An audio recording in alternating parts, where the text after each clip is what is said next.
Okay, well, it's a real pleasure to be here. I hope I don't disappoint you. Our work is mostly on humans, but I am going to sneak a little dog story in at the end. But I think the technologies and the approaches we use are very, very relevant to what I think should impact the pet field. Okay, so just to start off, so I should say I'm conflicted in everything I'm about to tell you, so you can ignore everything I'm about to say if you want, because the companies do operate in this area. So I'll start with the premise that many of you may agree with, which is our present healthcare system is broken. First of all, we practice sick care rather than health care, and even when we practice health care, if you think about it, it's a pretty antiquated process. Typically what people do is get in a car, always at an inconvenient time, to travel to a physician's office. When they arrive, the office looks pretty much the same as it looked for the last 40 years, a few new gadgets. When you're there, they'll stick a needle in you and draw lots of blood. And from all that blood and the time you're in there, they actually don't make very many measurements. And from those measurements, they'll treat you based on population averages. We're trying to change all of these steps. And particularly with this last one about population averages, you may have been told since you're little, your temperature when you put a thermometer in your mouth is 90.6. First of all, that number is wrong. It's more like 97.7 or 5, depending which study you believe. But the more important point is there's a spread, meaning the 25th quartile is 94.6 and the 75th quartile is 99.1. So what that means is that if your normal healthy baseline is on the low side and they measure you at 90.6, they'll call you healthy. And that actually will not be accurate. You'll be up 4 degrees over your baseline. So that's a big theme of our work. Know and track your baseline so you can see shifts from that. Now your health is influenced by many things. It's influenced by your genome, but that only accounts for about 16% of your lifespan. Instead, lifestyle factors such as the ones on this slide and environmental exposures actually account for the majority, about 84%. And we're in a world where we can now measure all these, some quite well. You can measure activity pretty well with trackables. We'll talk about that in a bit. Environmental exposures, you can even measure with things like this, exposometers. You can measure personal exposures. But even if you don't measure these directly, you can measure their effects by doing deep data dives on people. And that's what we set up a number of years ago. We started this about 15 years ago on me, and then on a smallish cohort of a little over 100 people. We started that on them a little about 12 and a half years ago. And we call this personal omics profiling. The idea, we'll sequence it, we'll take blood, urine, and stool, and actually other samples, and we'll basically sequence their genome once, and from their blood, specifically their immune cells, peripheral blood monocyte cells, we'll measure their DNA methylome, their transcripts, their proteins. From the plasma, we'll measure proteins, cytokines, so immune markers, metabolites, and lipids. We'll also measure those out of urine. And from the microbiome, we actually study 4 different microbiomes: skin, gut, nasal, and tongue. That turns out to be quite interesting. I won't talk about that so much today, but we track that as well, and we'll do deep metagenomic sequencing. And then this is all on top of deep clinical measurements, questionnaires, a few advanced tests like stress echocardiograms and glucose control measurements, because we're very interested in type 2 diabetes, maybe not a big issue for pets, it is to some extent. And then we also do a lot with wearables, which we'll talk about as well. So you might say, why are we doing all this? We're trying to understand what a healthy profile looks like, not a sick profile. So we'll actually sample people every 3 to 6 months while they're healthy. And then if they get ill, we'll take more samples to track what's going on there. And as I say, we're doing this to try and understand what healthy profiles look like, not sick profiles. How does it change over time? Can we detect disease with these advanced technologies? And with regard to that, the answer is yes. We actually, from this profiling, from the first 3.5 years, nearly half the people learned something pretty important about their health. Now, it is an older cohort, 53.4, so the chance of finding things are more. But these discoveries we had were all found pre-symptomatically, meaning we saw these things popping up before they had symptoms, and it spanned all these different areas: hem-oncology, cardiovascular disease, metabolic disease, and so on. And some of them turned out to be a pretty big deal. So for example, in hematology, we picked up some with early lymphoma. These two below it are precancers that can convert to aggressive cancers. They'll get screened more. 2 people had serious heart issues, one picked up by gene sequencing, the other by wearables. And that's another lesson. No one technology found these things. Sometimes it was the imaging and biochemical markers. Sometimes it was the wearables. Sometimes it was the genome sequencing. And so the way we'd like to think about this is that if your health is a 1,000-piece jigsaw puzzle, we're trying to get, if you will, 600 or 700 pieces versus 5 or 6, we would argue today. We get very, very incomplete pictures. We're trying to go much, much deeper. So to dig in this a little bit deeper, the genome was actually pretty powerful. Just from the first 70 people, 12 individuals learned something that was fairly important. These are single gene mutations you may have heard about called Mendelian traits, things like BRCA mutations. You've all heard of BRCA, right? Okay, so one individual did have a BRCA mutation. They were an orphan, so this was very valuable to them. Other people picked up things that turned out to be important. I won't go into this in a lot of detail, but 2 people are fairly young. One had a mutation in this gene here, RBM20. That puts him at high risk for a heart condition. It turns out he has a heart defect that was picked up through this. Did a stress echo, that was found. At the top of the list here, SDHB, there were 2 individuals. One did a whole body MRI follow-up, and it turns out they had early thyroid cancer. That was removed, and they were able to keep their thyroid, so that was powerful too. So even though it was a minority of individuals that had a mutation like this, if you're one of these people, it's a pretty big deal because you'll get screened more. In some cases, we think life-saving. Now, most diseases, and this is true for cats and dogs as well, are not single gene mutations. They're actually complex disease. And complex disease, you may know, it's thought to be due to these common traits that are of low effect.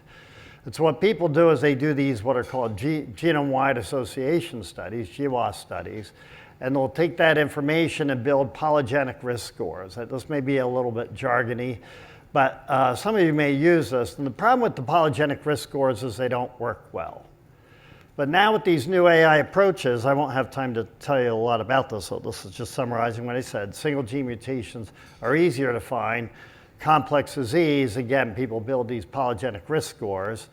And then basically, you can now use AI approaches. And so we've been pioneering this. We have several different approaches.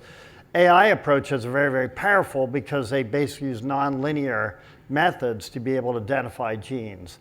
And so whereas a giant, I'll point out the second one example. You can look up these references. They're online. But this one here, ALS, you may know, very debilitating disease. It's actually fairly heritable, about 61% heritability. With these new AI methods, well, I should say the older method found 7 genes from very, very large, one of these GWAS studies. We actually found 690 genes and went from 6% of the heritability to 36%.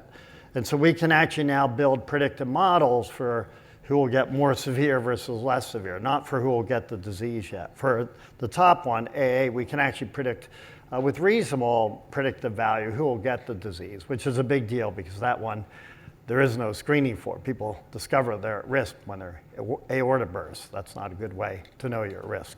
Anyway, so bottom line is these new AI methods I think are going to be very powerful and can be applied, I believe, to the pet fields as well, and then I believe ultimately lead to predictive models. Now the other thing we do a lot is because we're tracking people over time, so we've been running the study, as I say, for at least 12 years on most people, we can see how they change. And so it turns out there's about 600, well, there's actually more than that, molecules that change over the whole period, including microbes as well. And so we can see, as I say, how people are changing. It turns out everybody's changing differently. We interpret this as aging. And so the middle person, if you look, their top biochemical pathway that's changing is this cardiac hypertrophic signaling pathway. So they're what we call a cardioager. And it turns out we later learned this person's stage 2 hypertensive. So they actually sort of fits with that concept. The person on the left, person 1, they're actually pathways that are changing are immune, metabolic. That's a pretty typical aging pattern. We think you need as little as 4 measurements. We can see pretty precisely how people are aging. And we call these aging patterns ageotype. And at the time, we were empowered to find 4. Now we find many, many more. On the right, I'll show you there. So kidney, liver, metabolic, and immune, those are the ageotypes. And each column is a different person. So the people over here are aging in all 4 categories. This one's 3 of the 4. This one's a kidney ager. This is kidney and metabolic, and so on. So again, we can see how people are aging. We can actually, there's clinical markers associated with this, so people actually do adjust their lifestyle and they improve those markers. Now, I'm not saying they get younger, but they certainly do improve their metabolic markers. I'm going to return to this theme later. Now, one thing about aging is people often think, well, you just gradually get older and then, die. But we actually looked at this in a lot more detail. We said, well, maybe people aren't aging linearly. Maybe there are times when certain things are happening more than others. And so we basically started looking at nonlinear patterns in aging, and we did see that actually most patterns are nonlinear, meaning there'll be different changes at different times through different ages. And then we took this one step further. Are there times when there might be more changes than others? And it turns out there are 2 bursts of changes, if you will. One in the 60s that we did expect. Everybody knows that. Your immune system declines. That's why you get vaccinated when you hit your 60s. Your muscle mass goes down. Your skin gets wrinkled. We did see all that, by the way, in a molecular sense. And then we also saw things like kidney function change. Again, some of these things are relevant to what I've heard yesterday. And some other patterns as well. So we can see in more detail what's going on. Now, we also saw a big burst of change. You'll see there at 44. And don't take that number too seriously. It's a broad range. But this does resonate with a lot of people because most people are either on their way to the 40s, in their 40s, or just past that and on their way to the 60s. So when we looked in there, we also saw changes in muscle mass and skin. We also saw changes in alcohol and caffeine metabolism and lipid metabolism, which I thought was kind of interesting because people's fat deposition shifts as they hit their 40s. And again, there are actionable markers associated with this. And I think this information is valuable once again because you can keep an eye out for this sort of thing. And then, like in the case of lipids, if your lipids start going off, well, you would go on statins. And I think that could be very valuable. So again, we think this is quite powerful. The other area that we've been pushing very, very hard as part of this whole big data is this idea about doing remote monitoring. Why do you go to a physician's office to get measured all the time when you could do a lot at home? And so we've been pushing 2 approaches. We call this Amazonizing healthcare. One is wearables, and the other is home microsampling. This latter, you take little drops of blood, mail it in. We measure lots of molecules. I know what that sounds like, but ours actually does work. Okay. So on the wearables, these are powerful devices because, as you heard yesterday, they track you 24/7, and they measure some pretty important things. They measure heart rate, resting heart rate variability. Those are actually pretty accurate, but they'll also measure blood oxygen, skin temperature. They can measure conductance on your skin, which you don't get in a physician's office. Turns out that has value in a number of ways from a medical standpoint. So you can collect all this information, but the power of these, again, is that they're following you 24/7 as long as you keep them charged. And you can tell I'm a big proponent. You may have noticed my 4 watches, my ring, it's a measure. Even my hearing aids are sensors. They actually measure interaction scores, which is important for health, by the way. So these devices, I wear 8 of them every day, including my exposometer. So bottom line is that they're powerful for tracking these things. And I'm going to jump ahead, but we discovered early on, you can tell when people are getting an infectious disease from a simple smartwatch. And initially we discovered from a smartwatch and a pulse ox, and that's when I got my Lyme disease. I picked it up because my blood oxygen dropped, my blood oxygen dropped, my heart rate went up, and all pre-symptomatically, and then later went on to discover it was in fact Lyme. And so I was alerted by my smartwatch. And then we went on to show you can pick up respiratory viral infections with a simple smartwatch. And we published that in 2017. I think this is very relevant to pets, by the way. Mind you, the baseline temperature is different for a dog and a cat and a person. But it's probably individual as well. I think that'd be interesting to see if it hasn't been done. So anyway, when COVID hit, so we published that in 2017. COVID struck us in spring of 2020. We quickly partnered with Fitbit, got 5,300 people enrolled. And the first step, can we tell people are getting ill from a simple smartwatch? And the answer is we could. Basically, 32 people had COVID while they were wearing their watch, and they had a diagnosis and a symptom day. And that's our very first case on the slide. The top panel there, that's resting heart rate. The purple day here is when they were diagnosed. The day before is when their symptoms appeared, but their heart rate jumped up 9.5 days prior to symptom onset. And that was very, very easy to spot. And in the end, for 80% of people, 26 of the 32, we could tell when they were getting, when the illness hit in advance of symptoms, and the median is 4 days. It works quite well for COVID because COVID has a long pre-symptomatic period. By the way, you can sign up for our study because we want to perfect these algorithms further. So there's where you sign up.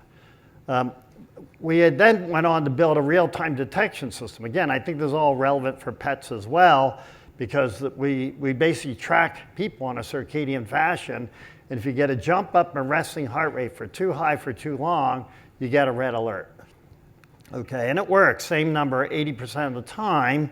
And here's our first case here. That person's symptoms appeared on the 21st. They were diagnosed on the 22nd, but were getting red alerts for 3 days prior to symptom onset.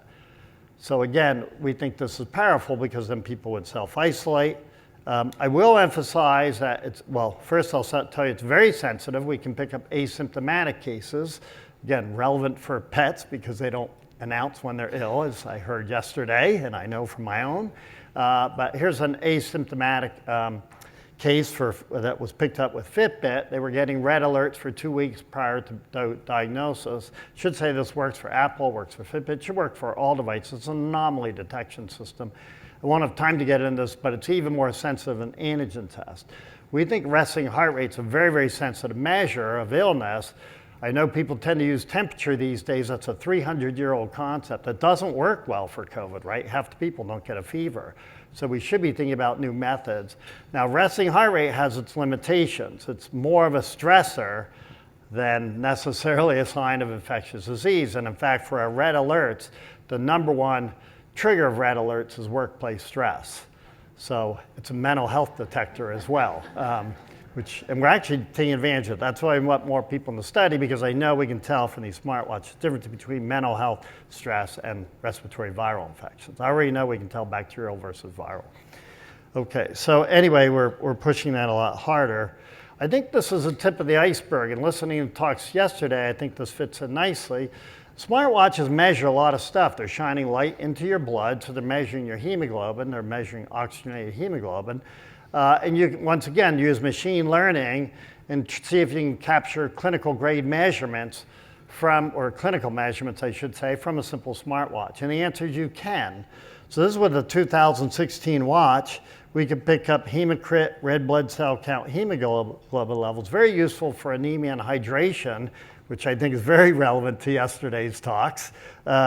And then even hemoglobin A1C and fasting glucose, you can get signals from this. They're not clinical grade measurements, but they're good enough to see shift from a baseline. Okay, so again, you could be tracking, you don't just put a chip in your dog just to see where they're at. If they escape, you could actually track, or cat, you could track actually their health with the same devices if you had them engineered properly. The other area we push hard on, I'm not as sure how relevant this is to pets. We do a ton with continuous glucose monitoring. I'm a type 2 diabetic. I'm a weird one. Our claim to fame was they were being used for type 1, insulin-dependent type 1 and type 2 diabetics when we started this. We started putting them on normal and healthy people. You may know that, first of all, there's a diabetes endemic, as you heard yesterday, that's worse than the COVID pandemic. 11.6% of people are diabetic. And it turns out 33% are pre-diabetic, and those numbers are getting worse. So we think these devices are going to be very, very powerful for basically exposing this, and I'll show you how we can use them in today's world. We started putting them on so-called normal people. Right away we discovered some normal people are normal, pretty good glucose control. Some are moderate spikers, and some are severe, just as bad as diabetics. It was missed probably because of the way they're diabetic. I'll come to that in a minute. And then we algorithmically classify people into glucotypes. We then went on to show that different people spike to different foods. Aaron Siegel had found the same thing. Here's our latest work, where he gave 55 people the exact same amount of carbohydrates in 7 different forms, okay? And they each tested this: mixed berries, grapes, rice. We didn't use muffins, thank goodness. White bread, pasta, and it turns out everybody spikes to different foods, spikes their glucose. So for example, most people are like this. So there was a run and duplicate, this is triplicate. This person, or most people are like this, they'll spike to white rice. Okay, interestingly, Asians spike more than non-Asians. Here's a person though that spikes the bread, this one the grapes, this one the pasta, this one's the potatoes. What's going on? Well, the answer is we think it has to do with the fact that, again, it's very personalized. Diabetes is very heterogeneous. We think there are many forms of diabetes. It involves lots of organ systems: liver, pancreas, kidney, even your brain and muscle. They're big glucose consumers, and many biochemical pathways. Insulin, incretins are all very important. And so what we did was we went in and started subtyping these people. And so there's hemoglobin A1C, that's a measure of glucose on the left, and then there are the different subtypes: muscle insulin resistant, a beta cell defect, that's what I have, incretin effect, hepatic insulin resistant. If you look at it, let's see if I can point this out. So I'll show you one example here. Here's an individual that's muscle insulin resistant, intermediate on beta cell, off, I guess, on incretin. No, I'm not the wrong person, I think. Normal on incretin and hepatic. This is easier to see. This person has an incretin defect, these have muscle. So people, they're all varying in their hemoglobin A1C. There we go. But they're different in their subtype. We went on and looked at this further. If you look at their glucose spikes, these are people who had a glucose drink, if you will. It's an OGTT, but it'll look the same for continuous glucose monitor. They have curves that look very different from one person to the next. So for example, let's look at this person. They have a sharp rise and then a slow fall. This one's more symmetrical: slower rise, slow fall. Look at these multiple peaks, very complex patterns. We think that has to do with your diabetic subphenotype. And so we went on and did machine learning. You can take all the features from the curve to see if we could predict people's subphenotype from a simple continuous glucose monitoring curve. And it works. It works really quite well. It turns out continuous glucose monitors, because they're measuring continuously, are very, very powerful. And so this is just showing muscle insulin resistant to beta cell. Now it's about 0.9 in our predictive value, which is a very good score. We're not there yet for hepatic insulin resistance or for the incretin effect, but these two we can measure. So we can now take what's thousands of dollars, and you can buy these CGMs over the counter, by the way, and drink a drink a 50-cent glucose drink and actually know your subphenotype. So we think we can get this out to the world. So why is that important? Well, depending on your subphenotype determines how you react to different foods. So look at the bottom right. This is now an aggregate, not individuals. But if you're insulin resistant, the yellow curve here is potatoes. You will spike to potatoes, but not if you're insulin sensitive. Same with pasta. That's this one here. They spike to pasta, but not insulin sensitive. Same true for beta cell defects. So depending on your subtype determines how you'll react to different foods. Why is that important? Well, then you build personalized models and programs. And these days, you can have large food databases, and you build predictive models of what people should and shouldn't eat. And so we've tested this idea. We've actually tracked a group of people through sleep, with their smartwatches, physical activity, diet, etc. And then we subtype them as well by their diabetic subphenotype. And then we can go on to build predictive models of the sort you heard about yesterday. Some of this is pretty obvious, but some of it's very informative, and I have no idea how a lot of it relates to pets, although I can make some guesses. So this is general glucose, hemoglobin A1C. If you eat your first meal early in the morning, you'll have lower glucose. Most people don't get enough sleep, so if you sleep more, you'll actually have better glucose. If you eat starchy vegetables, your glucose will be high. A late meal is also not so good. You should definitely give 3 hours before you go to bed after you've eaten, by the way. So But we can take this one step further. You can actually look at people's subphenotype and also build predictions about what they should do. I'll give you an easy one here, muscle insulin resistant. If you exercise more, that improves your muscle insulin resistant. And I'm living proof of that. I actually lifted weights and gained 10 pounds of muscle mass. It took me a long time to do that to control my diabetes. It failed miserably because I'm not muscle insulin resistant. I have a beta cell defect. I can lift weights all I want. It's not going to fix that. Do you see? So actually knowing what your defect is determines what you do. And I do think we can personalize this for animals. I'm going to tell you maybe if there's time, a few more stories. Here's the remote monitoring. We set this up, took a long time to get it going, little drops of blood, you overnight to the lab. And these days we can measure 7,000 molecules out of people's blood. There we go. Okay, and we do basically proteomics, metabolomics, lipidomics, all those things, and targeted assays. It took a while to work this out, get this working in a stable fashion. And so basically, we did two very fun experiments. We had 32 people drink this Ensure shake and basically looked at their response. They were fasted, we sampled them before and then various times afterwards. And hundreds of molecules changed, that's not a surprise. We could measure some pretty important molecules just from these micro samples, insulin, C-peptide, other things as well, inflammatory markers. The cool result is that everyone reacted to the shake differently. So each box is a different person. So these are just 3 carbohydrates I'm showing. So for this person, their carbohydrates goes down, relatively speaking. For these people, it's up, up, up, up, up. Here, this one's flat, that one goes down, that one's down. Same shake, responding differently, all right? We could informatically classify people into 5 groups. Look at, gray is the average of this set of molecules. The different colors are different groups of molecules. So brown is inflammation. So for this group of people, group 5, this is the interesting result. Their inflammatory markers goes down when they drink the shake. For this group of people, it goes up. Same with that group.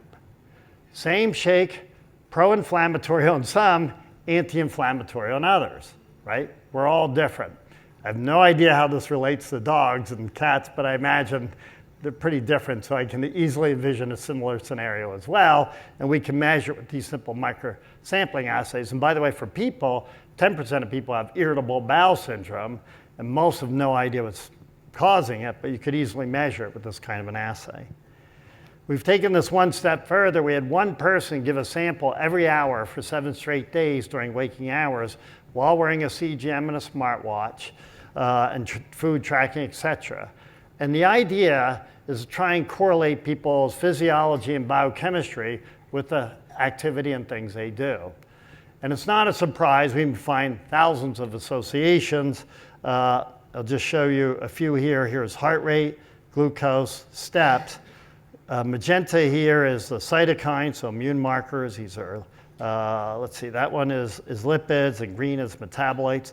And we could do various associations. And so some of this is pretty obvious, like your insulin C-peptide goes up after glucose, but we can measure it in this person. This is exactly 10 minutes. We also discover new things. Alpha-synuclein, which is involved in dementia and Parkinson's, shows an interesting pattern. We think it goes up in response to stress. So we're trying to follow that up because if you're at risk for this, you might want to know that and try and minimize that, and perhaps you could push off getting dementia and such in the future. I may have run out of time. All right, we have a dashboard to pull in all this data. We spin off companies. That's how people ask me, how are you going to get out to the world? Well, I'm in Silicon Valley. This is the easiest way to get it out to the world. I have 4 minutes. Cool. All right. So anyway, I'll tell you about one of these that's fun. The one minus is you have to pay out of pocket for this. I hope we can incorporate some of this in the health system. This is the microsampling company, Iola. What they do is you can order this now. You basically do one of these microsamples. In this case, it's set up on the shoulder. You mail it in, and they'll measure 650 metabolites covering 20 wellness categories, things like oxidative stress, inflammation, heart, kidney, etc. All these markers, they're scientifically valid markers. You can even pick up people's biological age. And in fact, then you can pick it up and measure their ageotype in an actionable fashion. So here's this individual here, their biological age. You heard about this yesterday, about biological age and chronological age. Their biological age is older than their chronological age. But if you break it down, well, their inflammation's fine, okay? Their metabolic age not so bad, but their heart age is a lot older. So what you can do is you can use AI to pull in data from the literature with also the input you give about your own data, and it makes very specific recommendations, not just exercise more, eat better, but it'll say, you know, eat this, avoid that, and can even give interactions with your medicines. That goes to the physician as opposed to the person.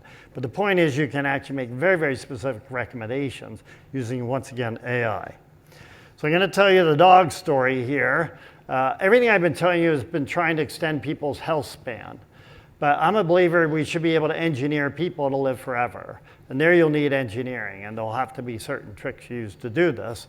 So I'm involved with this company called Uvan, and they basically have the oldest living rat. I don't know if that's considered a remarkable achievement. I think it is. But what they've been able to do is they take pig extracts, fetal pig extracts.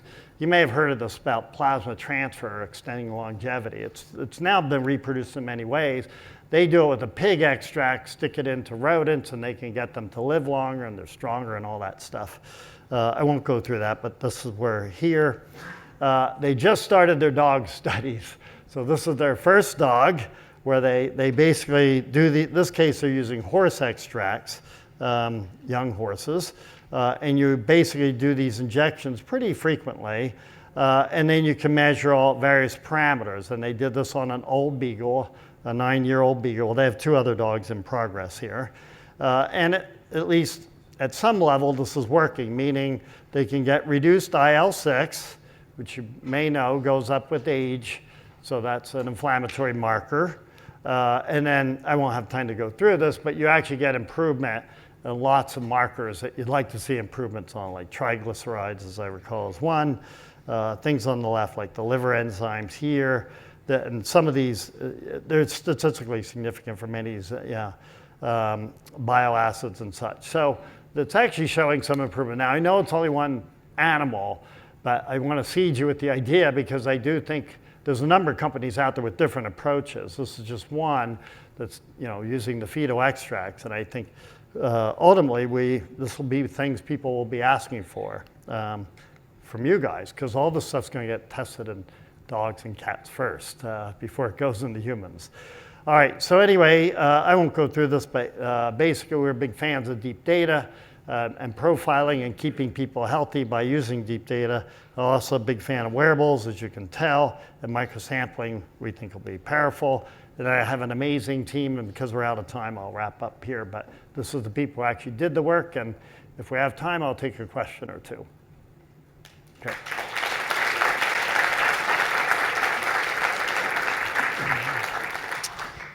Thank you very much. That was absolutely fascinating and amazing. We do have some questions on the Slido, but again, if anyone in the audience would like to make their way to the microphones, we've got time for a few questions. So the first question that's come through from the virtual audience is that wearables are getting more popular for dogs and cats. And what variables do you think would be important for pet owners and veterinary professionals to monitor? Everything I said, but heart rate and heart rate variability. Heart rate variability, you may know, it's a phenomenon people are now paying attention to over the last few years. It's a super marker of health, meaning you're supposed to have a variable heart rate because of your sympathetic and parasympathetic systems, the way they interact. And if you're unhealthy, you get a very low variability, and it shows up in so many different forms. And people don't use that at all. It's way more sensitive, again, than, say, temperature. So I think both of those are going to be very, very powerful health measure. They're both measurable right from pets. Okay, great. So, but I think blood oxygen, the others will be well. And I was hearing yesterday about measuring, peeing frequency for dogs. And I could easily see measuring hydration, right, which you could get from a smartwatch, and using multiple measures of the way I described, use machine learning to build predictive models, and you should be able to measure hydration right from a dog collar. Yeah. Oh, sorry. No, you're fine. fascinating talk. I mean, the words that go through my mind is the future is already here. I want to ask one question, though. In the data that you presented, I'm sure you looked at it, but have you also considered the role of microbiota in the gut? Maybe you didn't have a chance to talk about it, because that, I think, has a significant impact on various things, including what comes out of the food we eat towards the body. Yeah, 100% agree. You're right. I didn't have time to put it in. We have people, I didn't say it's a very eager beaver cohort. They do fiber supplements, and I was trying to figure out how to sneak that into the talk. But you can see when they eat, we put them on very specific fibers. So fiber is not all the same, I'm sure you know, and I saw that at the exhibit yesterday. They're long chain, short chain, hydrophobic, hydrophilic, positive, negative. It's all over the map. What we discovered is that if people have aramidoxylan, a pretty common fiber, physium hus, it actually reduces cholesterol. That we reproduce, but not in everybody, most people. Okay, so there is personal levels. Inulin had no effect on cholesterol, actually caused inflammation on certain people. So you have to watch this stuff. It's A, it's personal, and B, what's in the literature, it's all over the map, and I think it's because people are using complex mixtures. And we can see exactly what microbes are shifting with which fibers, so to your point. And so we're trying to actually figure this out because I think it's going to come down to your hydrolases and your microbiome, that we've got to match the right fibers with people with the right microbiome to see the desired effects. And we have a big project going on in that way now. It's complicated because everybody has different microbiomes. It's very personal. And so you've got to figure out what hydrolase, it's not just hydrolases too, there are other enzymes that are doing this. But I'm a believer we should be able to personalize all this. And that's very relevant for pets, as you know. There's plenty of fiber in there. Great, thank you. There's one more question that I think is probably being asked from their own personal point of view rather than as a veterinary point of view. Is the metabolic profiling for diabetic subtypes currently commercially available for people? No, we'd have to validate it clinically. We're trying to figure out the fastest, we're repeating it. I mean, we do have a training cohort and a test like you heard yesterday, and then the CGM on top of that. So we're pretty confident. We'll probably want to tune it and get more people in. So we're going to repeat it. But in the meantime, we're getting a zillion people asking us for it. So I may just throw it up as a link. You go to get your lingo at CVS, and then basically drink your glucose drink and see your subphenotype, and then you can figure out whether you should eat potatoes or not. We've got time for one more question. And mine is a really quick one. Thank you for your talk. I must know what smart shorts are and if you have tried them. I have tried them. Unfortunately, I got a size that was a little bit too small.